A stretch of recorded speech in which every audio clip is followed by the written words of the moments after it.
अस्सलाम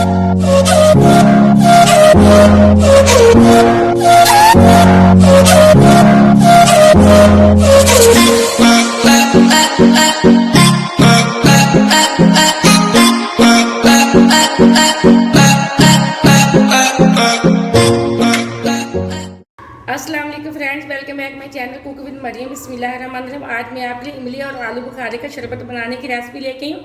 आप एक दफ़ा बनाएं और पूरे रमज़ान में आप इसको पिएं और इस्तेमाल करें। ये फ्रिज में बिल्कुल ख़राब नहीं होता। यहाँ मैंने आधा पाव इमली ली थी, जिसको मैं रात भर के भिगो के रख दिया। यहाँ मैंने आधा पाव ही आलू बुखारा लिया था, इसको भी मैंने रात भिगो के रख दिया था। ये मेरे पास आधा किलो मैंने चीनी ली है, ये मेरे पास आधा किलो पानी है, ये मेरे पास लेमन का जूस है। यहाँ मैंने लिया है थोड़ा सा सफ़ेद नमक और थोड़ा सा मैंने यहाँ लिया काला नमक। अब हम सबसे पहले इमली की गुठलियाँ निकाल लेते हैं। यहाँ मैंने इमली को रात भर भिगोया था, इसलिए ये देखें गुठलियों से गुद्दा जल्दी से अलग हो चुका है। अब हम ये जो गुठलियाँ इनको एक प्लेट के अंदर निकाल लेते हैं इस तरह अच्छे से। यहाँ मैं सारी गुठलियाँ इसकी निकाल लेती हूँ। यहाँ मैंने इमली से गुठलियाँ अलग कर दी। इसी तरह जो मेरे पास आलू बुखारा है इसको भी मैं इस तरह गुठलियाँ अलग कर दूँगी। यहाँ मैंने इसी तरह आलू बुखारे की गुठलियाँ भी निकाल ली। अब हम इसको करेंगे ग्राइंड करने के लिए यहाँ मैंने जग लिए।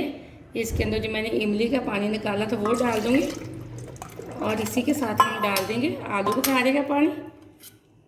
अब इसको कर लेंगे अच्छे से ग्राइंड। अब मैंने इमली और आलू बुखारे के पानी को अच्छे से ग्राइंड कर लिया। अब मैं इसको एक बर्तन के अंदर छलनी से छान लूँगी, ताकि इसके अंदर जो भी गुठली होगी वो छलनी से निकल जाएगी।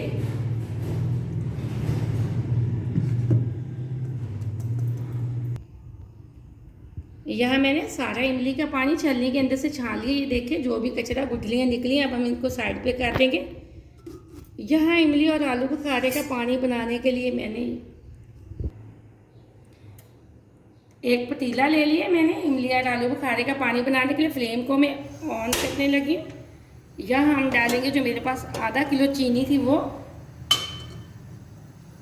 जो मेरे पास आधा किलो चीनी थी मैंने वो डाल दी। इसी के साथ मेरे पास आधा किलो पानी था, मैंने वो डाल दिया। अब हम चीनी को मेल्ट कर लेते हैं। चीनी को मेल्ट करने के बाद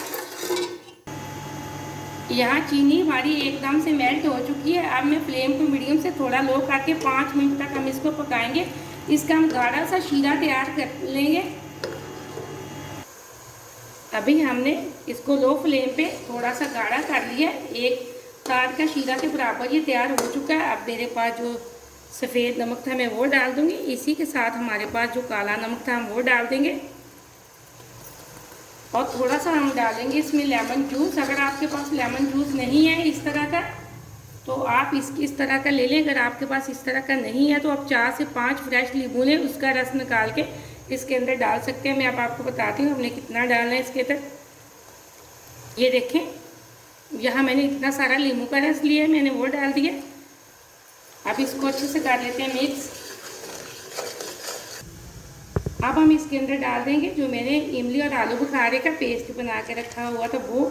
ये शरबत आप बनाएं और पूरे रमज़ान में इस्तेमाल करें। ये मैदे के लिए बहुत मुफीद होता है और गर्मियों में ये ठंडा होता है, इसकी तसीर ठंडी होती है। आप ये इमली और आलू बुखारे का शरबत ज़रूर पिया करें। एक दफ़ा आप बनाएंगे आपको बहुत मज़ा आएगा पीने में। छोटी छोटी रेसिपी है जिसको आप घर में ट्राई किया करें। आपने अगर अभी तक मेरे चैनल को सब्सक्राइब नहीं किया तो प्लीज़ जल्द से करें, ताकि मेरी हर आने वाली वीडियो सबसे पहले आप देख सकें, मज़े की चीज़ें बना सकें। वीडियो को पूरा देखा करें, लाइक भी किया करें, कोई मिस्टेक ना किया करें, ताकि आपकी कोई भी रेसिपी ख़राब ना हो।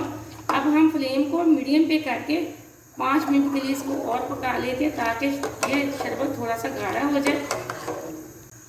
अब एकदम से मैंने 5 मिनट पका लिया इस शरबत को। ये देखिए एकदम से गाढ़ा हो चुका है। मैं फ्लेम को ऑफ करने लगी हूँ।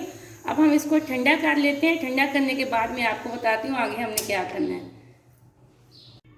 एकदम से हमारा ये देखिए इमली और आलू बुखारे का शरबत बिल्कुल ठंडा हो चुका है। अब हम इसको किसी भी शीशे की बोतल या शीशे का बाउल हो ढक्कन वाला, इसके अंदर डाल के हम फ्रिज में रख देंगे। ये पूरे रमज़ान चलेगा, बिल्कुल ख़राब नहीं होगा। अब मैं आपको मिक्स करके दिखाती हूँ। यहाँ हम लेंगे ये इस तरह, मेरे पास एक जग है, जग के अंदर मैंने डाली हुई है बर्फ़ और बर्फ़ के अंदर ये मैं डाल दूँगी। थोड़ा सा ये मैंने डाला है इमली और आलू बुखारे का पानी, यहाँ मेरे पास है सादा पानी, मैं वो डाल दूँगी और इसको अच्छे से कर दूँगी मिक्स। और गिलास के अंदर आपको डाल के दिखाती हूँ। आप चाहें ठंडा करके पिए, चाहें तो आप इसके अंदर रूह अफ़ज़ा भी डाल सकते हैं, लेकिन मैंने यहाँ रूह अफ़ज़ा का इस्तेमाल नहीं किया। रमज़ान में अगर आपका दिल चाहे कि आप रूह अफ़ज़ा वाला पीना चाहते हो तो आप इसके अंदर ज़रूर इस्तेमाल कर सकते हैं। ये शरबत बहुत ही मज़े का बनता है, मैदे के लिए बहुत ही मुफीद चीज़ है। अब मैं डालती हूँ गिलास के अंदर। ये देखिए माशाल्लाह माशाल्लाह से एकदम से हमारा शरबत बिल्कुल तैयार हो चुका है। बहुत ही मज़े की ये रेसिपी है, आप रेसिपी को पूरा देखा करें और लाइक भी करें। ये शरबत बहुत ही मज़े का, इस रेसिपी को ज़रूर ट्राई करना। मुझे अगली रेसिपी के लिए इजाज़त दें। अल्लाह हाफिज़।